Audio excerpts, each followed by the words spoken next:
climbing out of the Tahara Pass. Tahara Canyon is full of these little false summits where you get to the top and it drops and then there's another hill.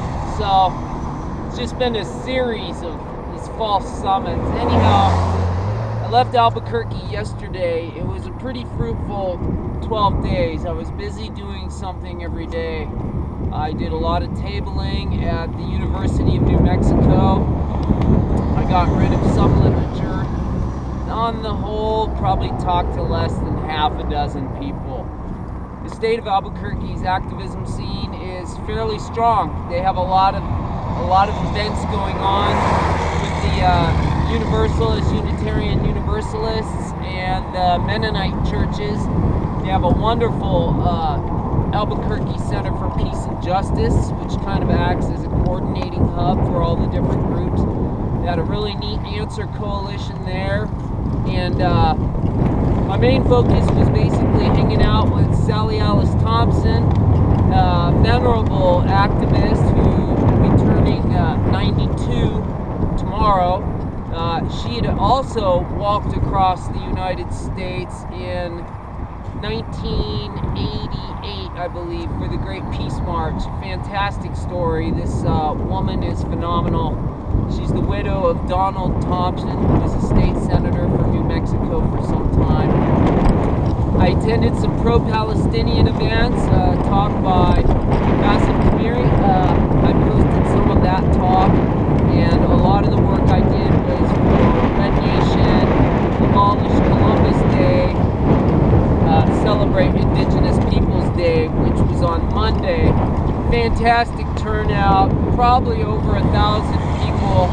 We met at First and Central, marched downtown to the police department, did some speaking out over there, as well as Lockheed Martin, where one of the Palestinian activist groups talked about global solidarity in terms of the indigenous struggle around the world and U.S. imperialism. Lockheed Martin, of course, is a major defense contractor, so-called defense contractor. They're arms manufacturers, and they sell a lot of their arms to Israel, of course. So the idea was that the indigenous struggle is the same, as Ho Chi Minh said, it is one struggle on many fronts. Right now, my struggle is to get through the next 266 miles to Amarillo, Texas. From there, I'm hoping the pace will pick up a little bit into Fayetteville, where I can do this flag trip. I just wanted to let you all know that I'm safe and sound. Yesterday was really frustrating. These low grade, I mean, these hills are only a 3-4% grade, but they go on for miles. And right when you think you've reached the top, there's another goddamn summit. Plus, yesterday the winds were unpredictable. So setting up the shelter was a bit of a chore. The wind's blowing everywhere. Starting a fire was a pain in the ass due to the wind. It was dark. The flag kept hitting me in the face. I was completely exhausted. So one of the things I learned is I am not going to stop in any town, and I'm not going to rest for any more than 72 hours. I noticed that when I was in Albuquerque, I detached the trailer from the bike, and it was wonderful. The bike was running around like a little puppy. I mean, we were hauling ass. It was great. Visited a friend from San Francisco, Gypsy, also known as Kathleen Latour, one of my trans friends, or as we say in the indigenous scene, transgender relatives. Everything's relative. Everything's our relatives. The animals, the planet. And I feel pretty good about my time in Albuquerque. I was able to help make signs. The red and the speakers used my megaphone almost exclusively during the event on Indigenous Peoples Day. Held banners, ran around, led chants. It was fantastic.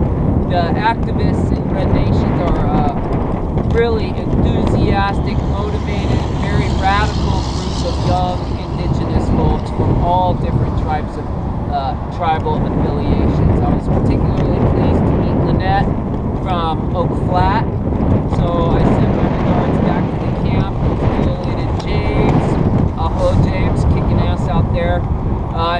nice to see a lot of the American Indian movement people out there, the Name brothers, old and strong. I got to meet a gentleman named Alan Cooper who'd been in Wounded Knee 2 with Russell Means and Dennis Banks when they got in the shootout with the FBI. Went to a couple parties that were centered around social justice issues. Went to one birthday party for a very bright young man named Levi who had turned 9 years old. So that was fun. That's about it from the road. Just want to keep this short. Peace out.